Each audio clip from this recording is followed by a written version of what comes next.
Hey there guys! In this lecture, we will discuss imaging equation and geometric effects important in projection radiography.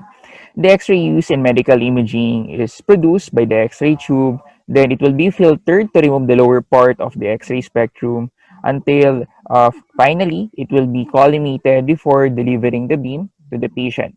The X-ray will then be attenuated as it passes through the body of the patient that will form the spatial pattern dependent on the linear attenuation coefficient distribution of the human body. In this lecture, I will discuss the important concepts and factors, especially the geometric factors, affecting image formation. Let's start. This is the outline of this lecture. We now consider this geometry for conventional projection radiographic system. A line segment through the object originating from the X-ray source and ends on the detector plane at point X and Y as shown. And the linear attenuation is a function of the spatial coordinates X, Y, and Z. For this case, let us consider the attenuation coefficient as a function of the distance S and let the line segment length be R as shown in the drawing. We have this model. Let us consider this model for one-dimensional case. It shows the expression for the overall density of the beam. We have the incident X-ray beam having spectrum of S naught as shown, and the attenuation coefficient here is dependent to both the energy and position E and X. After extending the overall intensity equation to two-dimensional case, we have this equation.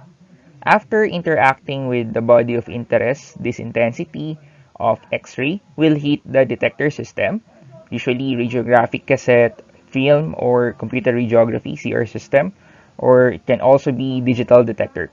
It can be absorbed or scattered as it passes through the detector.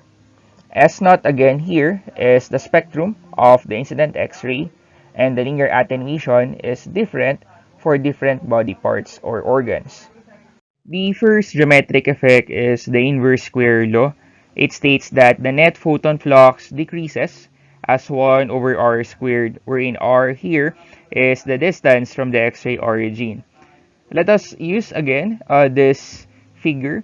Given that the X-ray beam is diverging, there are geometrical considerations that may affect the overall quality of our final image.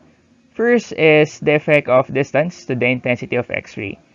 Let I sub s, shown in the equation on the right, be the beam intensity integrated over all direction. This is the initial intensity from the source. Let d be the source to detector distance as shown in the figure. If we assume that there is no object that will attenuate the beam, then the intensity at the origin of the detector plane is equal to I naught. So at this point, we have this one. On the other hand, the intensity at point XY is smaller because it is farther from the X-ray source. Let that distance from the origin be r, thus the intensity is I sub r, assuming no attenuation happens. Getting the ratio of these two, so we have the ratio of I naught and IR, we will have this final expression. This shows that inverse square law causes the cosine square reduction to the intensity away from the origin. The second factor is obliquity. This decreases the beam intensity away from the detector origin. This is caused by the detector surface not being orthogonal to the direction of the X-ray propagation except at the detector plane origin. Let A be an orthogonal area with respect to the X-ray propagation. Then the projected area on the detector plane can be expressed as A sub D, which is equal to A, over cosine theta, wherein again, A here is the orthogonal area with respect to the X-ray propagation. Thus, we can express our intensity as follows. Applying the definition, we can have the intensity ID is equal to I naught cosine theta for the case of no attenuation. Due to beam divergence and flat detector, the inverse square law effect and obliquity is present. And the combination of these two effects is multiplicative. So thus we will have this expression for our intensity along the detector plane. If our theta is small, so thus this factor here will be equal to 1, then these two effects can be ignored. This is a good approximation for most radiography procedure. Either the tube is very far away from the detector or the detector is small enough that theta can be approximated small also. Next is anode hill effect. It predicts a stronger intensity beam in the cathode direction, and no variation is expected at the orthogonal to the cathode anode direction.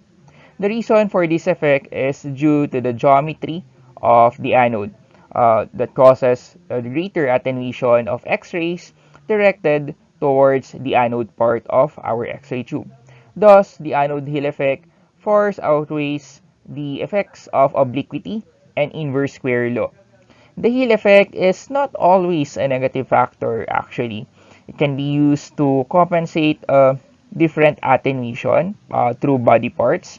For example, imaging the thoracic spine, thicker part of the patient towards the cathode side of the tube. Or in mammography, you can place the thicker part of the breast at the cathode side of the X-ray tube. For the path length, let us consider an imaging situation as shown in this geometry, wherein we have a slab with a constant linear attenuation coefficient mu and a thickness L placed parallel to our plane detector. Let us define L, this length here, as the ray that goes through the center of the object and hits the detector origin as shown. So thus we can express the intensity at the point of the origin of the detector plane as this. The path length from the source, the X-ray source, up to a certain point x, y uh, on the detector plane can be expressed as L prime is equal to L cosine theta with respect to the origin of our detector plane. So thus, we can express the intensity at that point xy as this, shown in this equation. Considering inverse square law and obliquity, we can have this final form of the intensity. This may cause shading artifact within a homogeneous object. This could be interpreted as representing a different attenuation within an object even though it is homogeneous in reality. Object magnification, also called the depth-dependent magnification in radiography, is one effect of having divergent X-rays. If we consider these two arrows here as our object, it is clear that the geometry of the object will always appear larger on the detector plane than in reality. Furthermore, the height of the object on a detector plane is different depending on the position of the object in the field of view.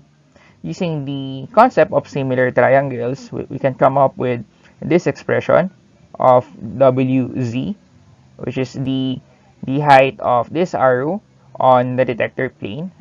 And we can define this ratio of D and Z as the magnification factor or magnification.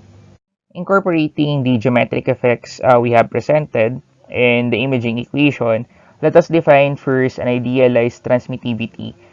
This is just an infinitesimal thin object located at the single plane along a certain coordinate z that has an attenuation of mu. So thus we will define this exponential term here as t sub z. Then we will have this expression for the case of no magnification for our intensity along the detector system, taking into account the inverse square law and the obliquity. Then we can express the cosine theta here using the distances given in our geometry. So thus we can define this final form of the intensity along the detector plane, taking into account now the magnification effect. Note that this is just an approximation for relatively thin objects that have nearly the same magnification, and there should be no variation in their attenuation along the z direction. So we just take into account the geometric effects.